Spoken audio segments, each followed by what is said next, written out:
किन्नर नाग सिद्ध गंधर्वा मंदुल समेत चले सुर सरवा। विष्णु बिरंची महेश बिहाई चले सकल सुर जान बनाई। दक्ष का निमंत्रण पाकर किन्नर नाग सिद्ध गंधर्व और सब देवता अपनी अपनी स्त्रियों सहित चले। विष्णु ब्रह्मा और महादेव को छोड़कर सभी देवता अपना अपना विमान सजाकर चले। सती बिलो के व्योम विमाना जात चले सुंदर विदिनाना। सुर सुंदरी कर ही कल गाना सुनत श्रवण शूट ही मुनि ध्याना। सती ने देखा अनेकों प्रकार के सुंदर विमान आकाश में चले जा रहे हैं।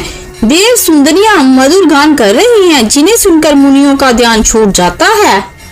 पूछे तब शिव कहे बखानी पिता यज्ञ सुनि कछु हर्षानी। जो महेश मोहि आए सुदेही कछु दिन जाई रहो मिस एही। सती ने विमानों में देवताओं के जाने का कारण पूछा। तब शिव ने सब बातें बतलाई। पिता के यज्ञ की बात सुनकर सती कुछ प्रसन्न हुई और सोचने लगी कि यदि महादेव मुझे आज्ञा दें तो इसी बहाने कुछ दिन पिता के घर जाकर रहूं। पति परित्याग हृदय दुख बारी कही न निज अपराध विचारी। बोली सती मनोहर वाणी बय संकोच प्रेम रस सानी। क्योंकि उनके हृदय में पति द्वारा त्यागी जाने का बड़ा भारी दुख था, पर अपना अपराध समझकर वह कुछ कहती न थी। आखिर सती भय संकोच और प्रेम रस में सनी हुई मनोहर वाणी से बोली। पिता भवन उत्सव परम जो प्रभु आए सोई। तो मैं जाऊं कृपायतन सादर देखन सोई। हे प्रभु, मेरे पिता के घर बहुत बड़ा उत्सव है। यदि आपकी आज्ञा हो तो हे कृपादाम, मैं आदर से उसे देखने जाऊं। कहे उनीक मोरे मन भावा ये अनुचित नहीं नेवत पठावा। दक्ष सकल निज सुता बोलाई हमरे बैर तुम हऊ बिसराई। शिव ने कहा, तुमने बात तो अच्छी कही, ये मेरे मन को भी पसंद आई, पर उन्होंने न्योता नहीं भेजा, ये अनुचित है। दक्ष ने अपनी सब लड़कियों को बुलाया है, किंतु हमारे बैर के कारण उन्होंने तुमको भी बुला दिया। ब्रह्म सवा हम सन दुख माना तेहि ते आजू करी अपमाना। जो बिनु बोले जाऊं भवानी रही नसीलु स्नेहु नकानी। एक बार ब्रह्मा की सभा में हमसे अप्रसन्न हो गए थे, उसी से वे अब भी हमारा अपमान करते हैं। हे भवानी, जो तुम बिना बुलाए जाओगी तो ना शीर्ष ने ही रहेगा और ना मान मर्यादा ही रहेगी। यद्यपि मित्र प्रभु पितु गुरु गेहा जाइया बिनु बोले न संदेहा। तदपि विरोध मान जह कोई तहाँ गए कल्याण न होई। यद्यपि इसमें संदेह नहीं कि मित्र, स्वामी, पिता और गुरु के घर बिना बुलाए भी जाना चाहिए, तो भी जहाँ कोई विरोध मानता हो उसके घर जाने से कल्याण नहीं होता। भांति अनेक शंभु समझावा भावी बसना ज्ञान उर आवा। कह प्रभु जाहु जो बिनि बोलाए नहीं भली बात हमारे बाएं। शिव ने बहुत प्रकार से समझाया, पर होनहार वश सती के हृदय में बोध नहीं हुआ। फिर शिव ने कहा कि यदि बिना बुलाए जाओगी तो हमारी समझ में अच्छी बात ना होगी। कही देखा हर जतन बहु रही न दक्ष कुमारी। दिए मुख्य गण संग तब विदा कीन त्रिपुरारी। शिव ने बहुत प्रकार से कहकर देख लिया, किंतु जब सती किसी प्रकार भी नहीं रुकी, तब त्रिपुरारी महादेव ने अपने मुख्य गणों को साथ देकर उनको विदा कर दिया। पिता भवन जब गई भवानी दक्ष त्रास काहू न सन्मानी। सादर भले ही मिली एक माता भगिनी मिली बहुत मुस्काता। भवानी जब पिता के घर पहुंची तब दक्ष के डर के मारे किसी ने उसकी आवागत नहीं की। केवल एक माता भले ही आदर से मिली, बहनें बहुत मुस्कुराती हुई मिली। दक्ष नकशपुषी कुशलाता, सती बिलो की जरे सब गाता। सती जाई देखूं तब जागा, कतहु न दीख शंभु कर भागा। दक्ष ने तो उनकी कुछ कुशल तक नहीं पूछी, सती जी को देखकर उल्टे उनके सारे अंग जल उठे। तब सती ने जाकर यज्ञ देखा तो वहां कहीं शिव जी का भाग दिखाई नहीं दिया। तब चित चढ़े उज शंकर के हूँ, प्रभु अपमान समुझ उर्दहूँ। पाशिल दुखो न हृदय अस व्यापा, जस जे भयु महापरितापा। तब शिव जी ने जो कहा था वह उनकी समझ में आया। स्वामी का अपमान समझकर सती का हृदय जल उठा। पिछला दुख उनके हृदय में उतना नहीं व्यापा था जितना महान दुख इस समय हुआ। जगपि जग दारुण दुख नाना, सब ते कठिन जाति अबमाना। समुझ सो सती भयु अति क्रोधा, बहुविध जननी कीन परबोधा। यद्यपि जगत में अनेक प्रकार के दारुण दुख हैं, तथापि जाति अपमान सबसे बढ़कर कठिन है। ये समझकर सती को बड़ा क्रोध हो आया।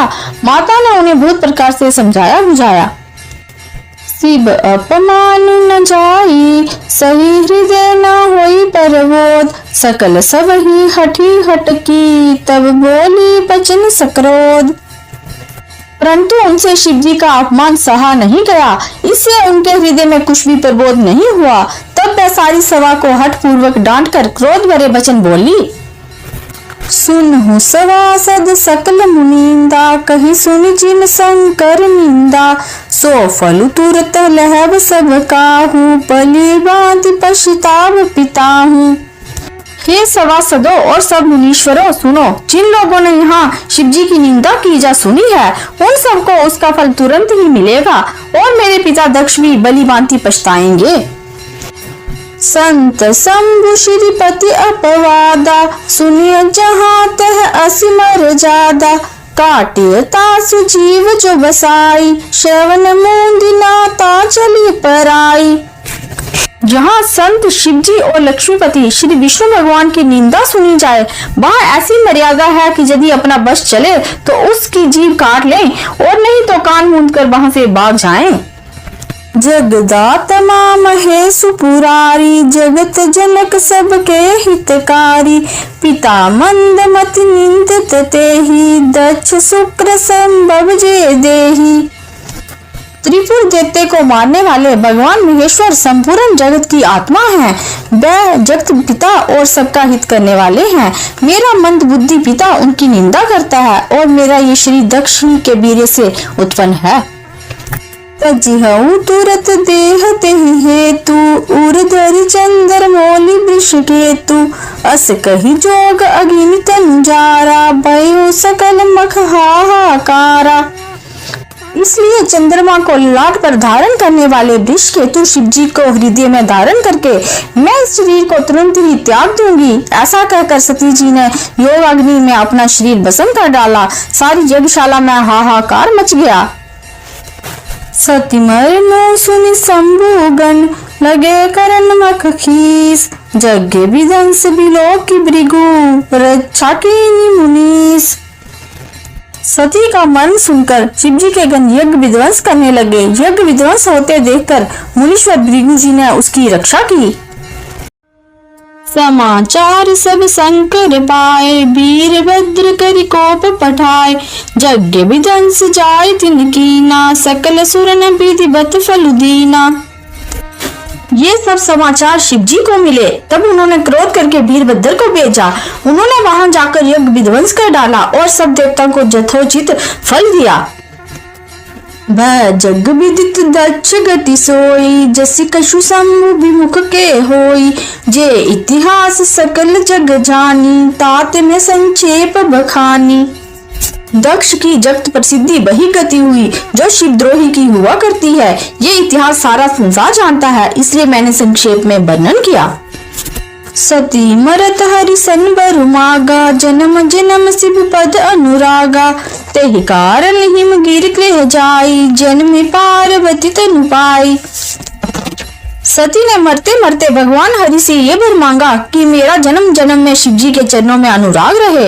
इसी कारण उन्होंने हिमाचल के घर जाकर पार्वती के शरीर से जन्म लिया। जब ते उमा सैल ग्रह जाई, सकल सिद्धि संपत्ति तह शाई। जह तै मुनि स्वाश्रम कीने, उचित बास हिम भूधर दीने।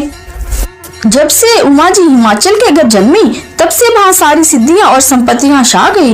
मुनियों ने यहाँ तहाँ सुंदर आश्रम बना लिए और हिमाचल ने उनको उचित स्थान दिए।